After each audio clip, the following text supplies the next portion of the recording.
Autism Assessment Diagnosis Journey for Jazz. I don't know what to think about it. Surprised, shocked. That parent interview is hard. Interesting for me to sit back and watch her play. Girls mask very well. We want her to know how her brain works.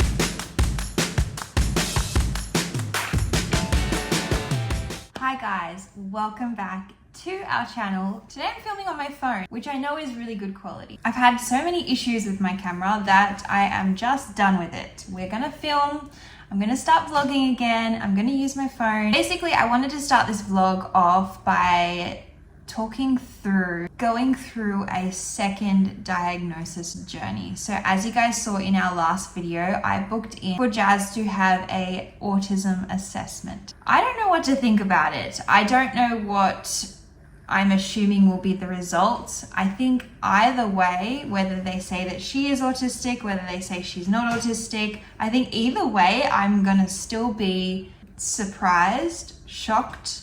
This process has been somewhat calming to me. It's such a vast contrast to what the process was like with Jacob. We had absolutely no idea about the world. We didn't know about professionals. We didn't know about therapists. We didn't know about what the journey looked like. And this time around, I've studied it, I've worked in it, I've parented it. I feel like I have a lot of experience in this world, and that is so helpful for me and for my family and for this new journey that we're going on, just exploring Jazz's neurodivergent or neurodiversity. So last week, the clinical psychologist attended Jazz's preschool for an observation. They do this to start with so that the child doesn't know who they are. So Jazz didn't know who this person was. She was just another adult in the room and was observing Jazz in her play at preschool.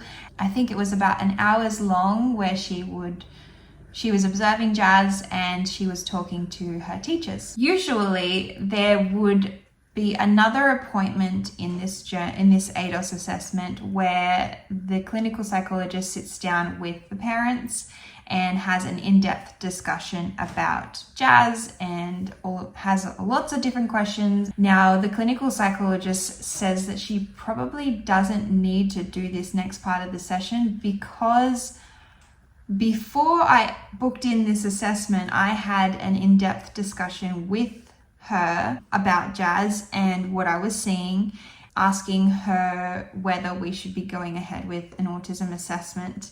So she feels like we've given enough information through that. So that parent interview is hard. When we went through it with Jacob, it was almost like all these questions were sort of like highlighting to us the parts of Jacob's life that were screaming autism, honestly. It's not talked about often enough, the impact that these questionnaires, these assessments have on the entire family, the parents. I think going through that journey, that diagnosis journey for a first-time parent can have a huge impact on your mental health. And that's why I'm so excited that this video is sponsored by BetterHelp.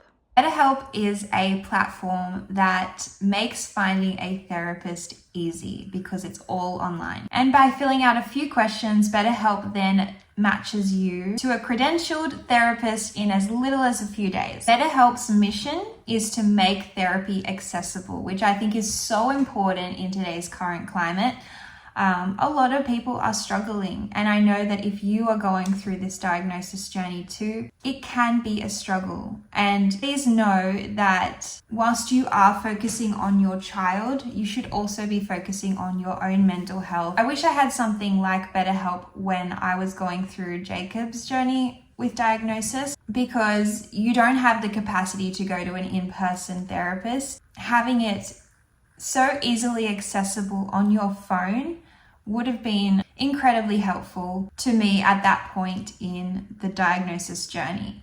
I have since been using BetterHelp over the last couple of years, and it has been so beneficial to my mental health. My mental health had plummeted last year. The therapist that I was matched to really helped me explore these feelings. As parents, we don't have a lot of time to explore how we're feeling in this journey. This can lead to carers' burnout, and I don't recommend it. And by just having a app on your phone where you can connect to a therapist, so easy to use, so accessible to use. You can even message them. You don't even have to have a video call. You don't even have to have a phone call. You can message a therapist. That's why I love BetterHelp. So clicking that link does help support our channel and our family, but it also gives you 10% off your first month of BetterHelp. So if you are struggling, consider online therapy with BetterHelp. Click the link in my description, or you can visit betterhelp.com/Aussie. Thank you again, BetterHelp, for helping support our channel. After this observation, then we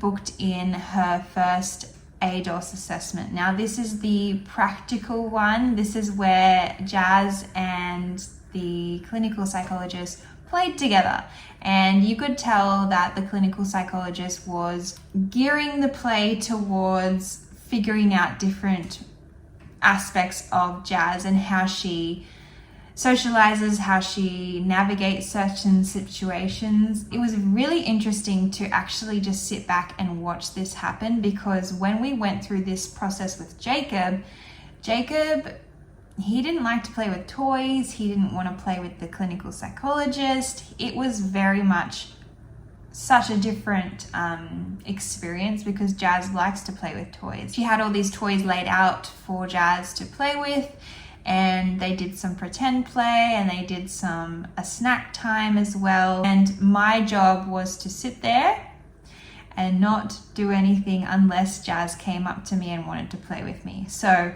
it was really interesting for me to sit back and watch her play, because usually we're playing with her. She is very much a person that needs another person there with her, or an adult, to play with or to help her. And so it's interesting that I had to sit back and watch her play, because I don't think I have ever really done so for such a long time anyway. And so I was observing a lot of different things. If you've gone through the diagnosis journey, I'd love to hear your experience down below in the comments. Let me know what appointments you went to, what the experience was like. That's how far we've gotten in the journey. Now, usually the next part of the assessment will be the questionnaires that the clinical psychologist will send to me and to her teachers at her preschool. These questionnaires we've done for Jacob before, and I just know that they take all of these answers into account. The clinical psychologist has told me that she knows that Jazz masks at school, and so she does take this into consideration. So now that we are at this point in the diagnosis journey for Jazz, we are feeling confused, undecided. Possibly Jazz is neurotypical, and her diagnosis would be sensory processing difficulties alongside hypermobility. And we are exploring autism because it is in our family, it's genetic, and also we are seeing the traits in her. So a lot of you were asking whether I wanted to film a traits of autism with Jazz, and I think I'm going to wait till we know for sure if she is autistic or not before I make that video, but I'd be 100% willing to make that video. Comment down below any traits of autism you saw in your girls. I know it's super hard to identify the stereotypical traits of autism in girls. Girls mask very well, and they also present very differently. My two children are very different human beings, and so that's what made this decision really hard. But we thought before she starts school next year, we just want to know. We want her to know how her brain works, and we want to support her in any way that we can. And having this knowledge will help us do so. It probably won't change a lot because she's already getting therapy. However, I just think that it will benefit her growing up knowing her brain better. That's where we're at with Jazz's assessment. Sorry, vlogging has not been the top priority with everything that's been going on. Jacob has had a hard time with leaving school, like walking out of school and walking to me, like out of his classroom, walking to me. He has been sad crying. it's been really overwhelming to see Jacob like that because he has loved school so much.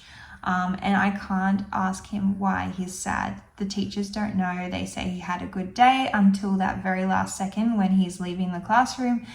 And it's not like he's upset about leaving school and coming home, because once he sees me, he like crushes into me. Like he just is so sad. And I feel like maybe he's like letting out his emotions from the day. Maybe he is masking. Maybe he masks more than we think. And so, yeah, I'm hoping today when I pick him up, he is happy and his usual self. Hi, what are you doing today? I got a balloon. I love you. I love you. Well, he's trying to show you how to do balloons. Do you want to see us playing?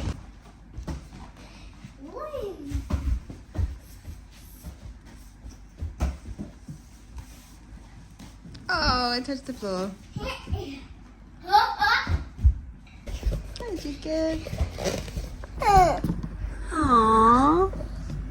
Oh, look at you guys. Aww.